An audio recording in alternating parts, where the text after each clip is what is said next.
Yeah, if you have been hesitating to buy your favorite laptop because it doesn't have as much connections as a full-size desktop, or you have already bought your laptop and are disappointed regarding the connections and need much more, then I have the perfect solution for you, and that's this RayCue 15-in-1 USB docking station. Yeah, you heard that right, 15-in-1. I've never seen a 15-in-1. And when I checked everything, I think there is absolutely nothing missing here. They are covering everything which is virtually possible, at least in 2025. We have even triple monitor support, at least that works on Windows. So we have very comprehensive monitor support, USB support, card reader support, and even much more. And it comes also with a built-in smart display and 5 shortcuts for enhanced productivity, and we have a whopping 100 watts charging power. So let's see what we get and how this really works. Model type, as far as I can see, is DK3E2, and so let's open. We get the user manual,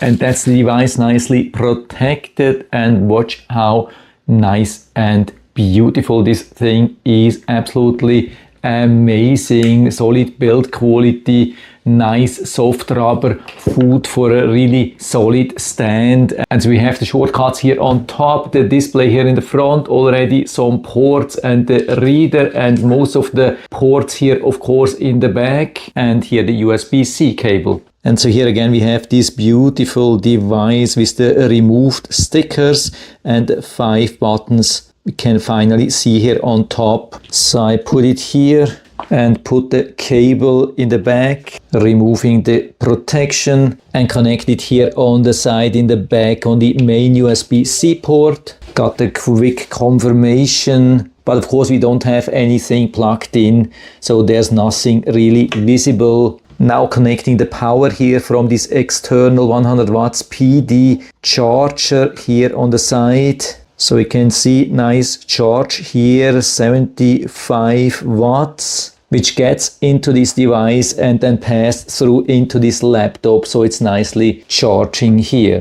And so let's test display connection. I have an external display here, have connected it to a USB-C and mini HDMI cable. The other ends are on the right side.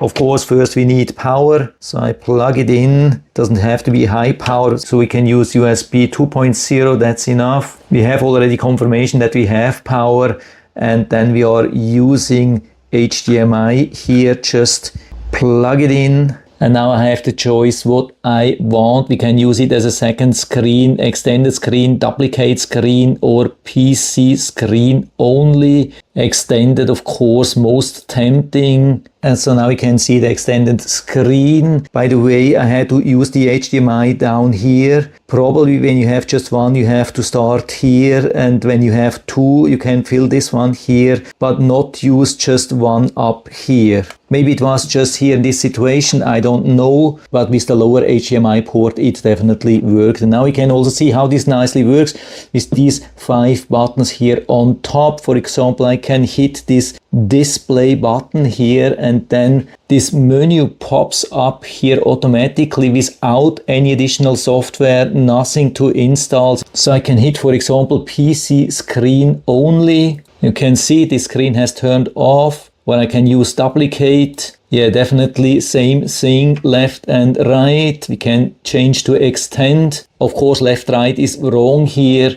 but in the normal window display settings, I could change that easily, left and right. And so it's working now exactly how it should be. Mouse pointer on the right side, now moving to the left side, and now you can see it here on this side. We can activate it anytime again, and for example use only second screen. Let's see if that also works. Yeah, we have it here, only second screen, for example for presentations on a projector or whatsoever, but we can easily move it back here. The menu is now on the left screen, and so when I hit it, yeah, it will come back nicely. But of course we have much more. For example here the screenshot function. Can be a super helpful thing, especially on laptops. They definitely have been thinking a lot what to implement here, because on a lot of laptops we don't have a dedicated print button. Also the lock button, super easy to use. Also super interesting, the microSD card reader. You can see opens automatically, has already decent speed, but of course when we want to use it at the highest speed with up to 10 gigabits, then we have to use an external reader, which we can put, for example, here on the left side on the main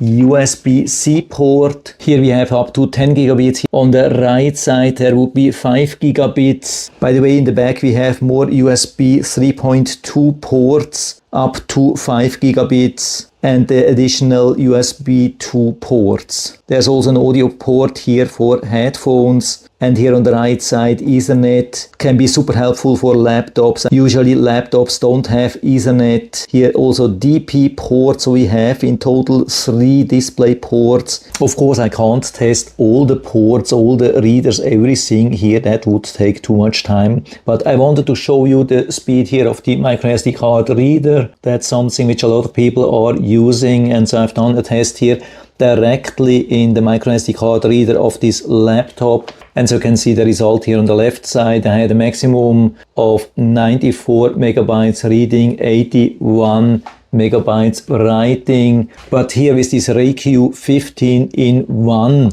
USB hub I got a much faster reading speed of 167, and also writing speed was higher. I've done this test a couple of times, sometimes even got up to 170 megabytes, even though in the specs they are only saying 160 megabytes. So it's even faster than what they are saying. That's absolutely amazing. But of course that's not the maximum. We can get much higher speed, especially if you have a USB 3.2 Gen 2 port also on your laptop. Unfortunately I have only USB 3.2 Gen 1, so it has only half of the speed, but I'm still testing here this M2 NVMe storage here. You can see I get up to 375 megabytes of reading speed here, which is definitely decent for Gen 1. And of course, as the last highlight, we can see this absolutely awesome built-in information here on this screen. We don't have to do anything.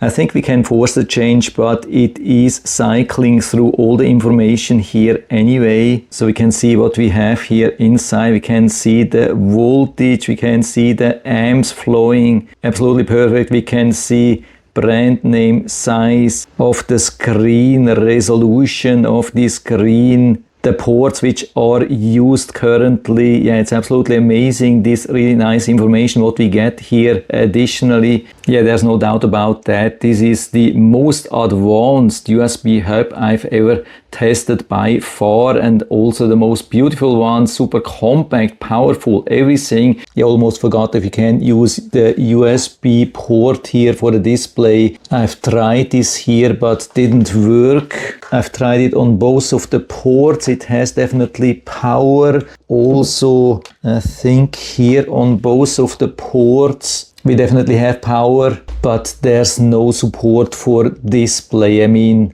I guess it would have been in the specs if they would support USB-C output for external monitors, but it looks like it's not. But I mean, we have 3 different outputs anyway, 2 times full size HDMI and 1 DP. Yeah, there's really nothing to complain here, and so it's a full recommendation from my side. And so if you're interested, I'll put down the link to the Amazon listing down into the description so you can check it out and order one for you if you like. Could also work as a really nice gift for friends or family members. And I hope I've been able to help you a little bit with this video. If you have any questions or comments or want to share your own experience with this USB hub, then just let us know down in the feedback area. I'm always happy to talk about these things, and if you liked the video, give me a thumbs up, subscribe my channel. Thanks for watching. See you next time.